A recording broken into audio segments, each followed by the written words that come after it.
اب ہم یہ دیکھ رہے ہیں کہ قاضی فائز عیسیٰ صاحب کو طول دینے کے لیے اس ملک میں ایک جبر کا نیا دور شروع کر دیا گیا ہے۔ ہمارے ایم این ایز کو ڈرایا دھمکایا جا رہا ہے، ان کو ٹوٹنے پر مجبور کیا جا رہا ہے، لیکن اللہ کا شکر ہے کہ ہمارے ایم این اے ثابت قدم، لیکن ہماری نظر ہے تمام معاملات اگر یہ جبر کا عالم ختم نہیں ہوتا اور اگر اس جبر کے ذریعے ایک آئینی ترمیم کی جاتی ہے جس کا مقصد قاضی فائز عیسیٰ صاحب کو ہم پر مزید 3 سال کے لیے یا جو بھی مدت مقرر کی جاتی ہے مسلط کرنا ہے، تو ہم اس کو ہرگز قبول نہیں کریں گے۔ ہم ابھی بھی توقع کرتے ہیں کہ یہ جو غیر قانونی عمل جاری ہے اس کو روک دیا جائے گا، یہ جبر کا جو نظام ہے اس کو ختم کر دیا جائے گا، لیکن اگر ایسا نہیں ہوتا تو پھر آپ کو اپنے بچوں کی فلاح کے لیے، اپنی آنے والی نسلوں کی فلاح کے لیے ہمارا ساتھ دینا ہوگا۔ ہم کال دیں گے اور آپ کو ہمارے ساتھ آنا ہوگا۔ ابھی ہم اڈیالہ جیل کے باہر کھڑے ہیں، عمران خان صاحب سے بہت طویل ملاقات ہوئی اور خان صاحب کا ایک ہی پیغام ہے اب قوم کے لیے،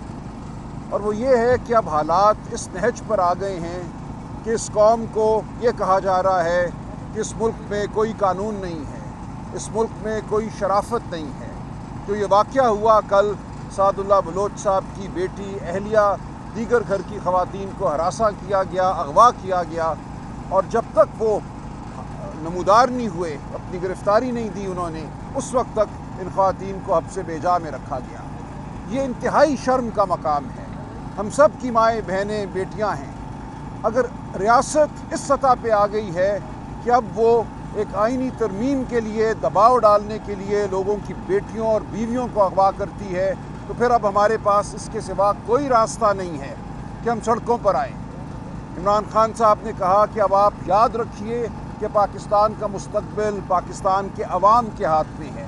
یہ بات کوئی صرف پی ٹی آئی یا پی ٹی آئی کے ووٹر کے لیے نہیں ہے، ہر پاکستانی کے لیے ہے۔ آپ اگر یہ چاہتے ہیں کہ پاکستان میں شرافت رہے، پاکستان میں آئین اور قانون کا کوئی شائبہ بھی باقی رہے، تو اب آپ کو تیار ہونا ہوگا، آپ کو پاکستان کو بچانا ہوگا، ہم آپ کا ساتھ دیں گے۔ پاکستان آج ایک ایسی ریاست بن چکا ہے جس کا مقصد صرف ایک چھوٹے سے طبقے کو فائدہ پہنچانا ہے۔ انگریزی میں کہتے ہیں ایلیٹ کیپچر۔ ایک طبقہ ہے جس میں شامل ہیں کچھ لوگ جو یہ سمجھتے ہیں کہ نچوڑو اس ملک کو، جو یہ سمجھتے ہیں کہ اس ملک میں جبر کا نظام قائم کرو اور اس ملک سے فائدہ اٹھا کر باہر بھاگ جاؤ، جن کی جائیدادیں باہر ہیں، جن کی زندگیاں باہر ہیں، بچے باہر ہیں۔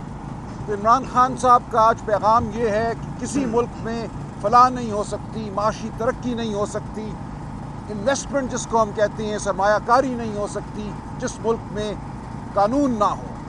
پاکستان میں پچھلے سال 2023 میں پاکستان کی تاریخ کی کم ترین سرمایہ کاری ہوئی ہے۔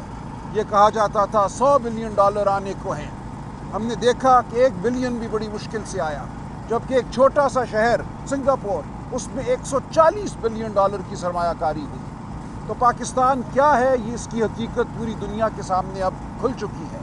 ہم نے پاکستان کو فلاح کی جانب موڑنا ہے، پاکستان کو حقیقی معنوں میں ایک فلاحی، جمہوری، اسلامی مملکت بنانا ہے۔ اس کے لیے پاکستان کے ہر شہری کا فرض ہے کہ وہ باہر نکلے، اپنی آواز بلند کرے۔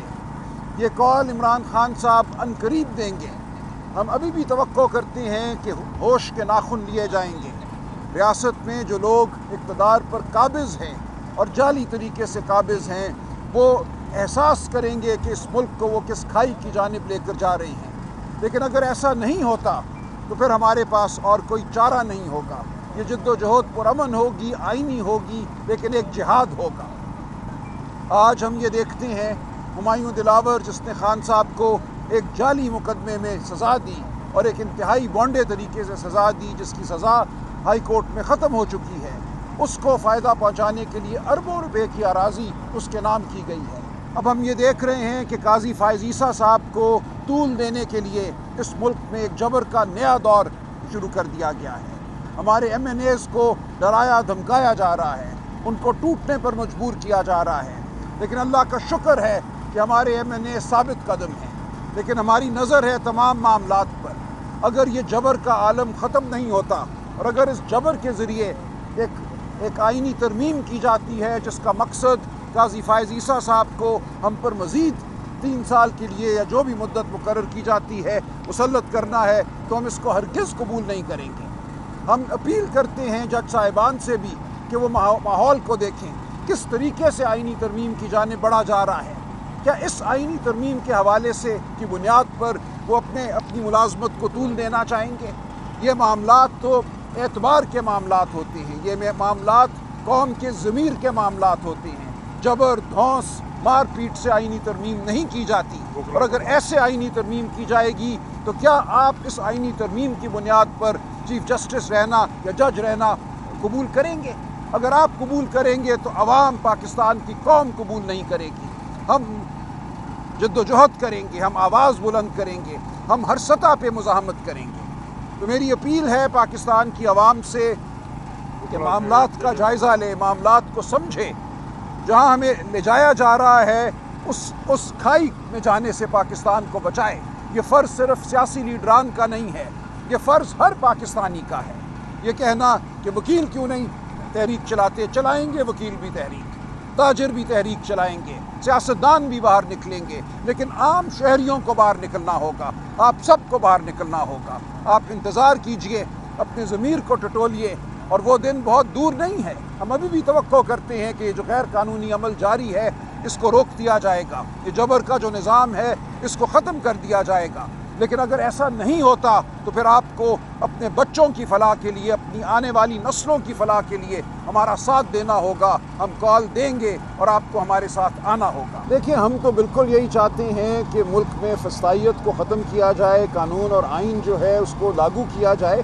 ہم تو کوئی ٹکراؤ نہیں چاہتے، لیکن اگر یہی صورتحال رہتی ہے، ایسے ہی آئین اور قانون کے راستے کو روکا جاتا ہے، تو پھر ٹکراؤ کے سوا کوئی چارہ نہیں رہے گا۔ ہم لاہور میں جلسہ کریں گے، ہمارے راستے میں اگر کوئی بندش کھڑی کی گئی، رکاوٹیں کھڑی کی گئیں تو ہم ان کو عبور کریں گے۔ ہم پرامن لوگ ہیں، ہم قانون پسند لوگ ہیں، لیکن ہم یہ نہیں ہونے دیں گے کہ فسطائیت کی بنیاد پر ہماری آواز کو دبایا جائے، عوام کی آواز کو دبایا جائے۔ ہم جو بات کر رہے ہیں وہ بنیادی اہمیت کی ہے، وہ پاکستان کی بقا کی ہے، اس لیے اب ہم پیچھے نہیں ہٹیں گے، کوئی رکاوٹ ہمارا راستہ نہیں روک سکے گی۔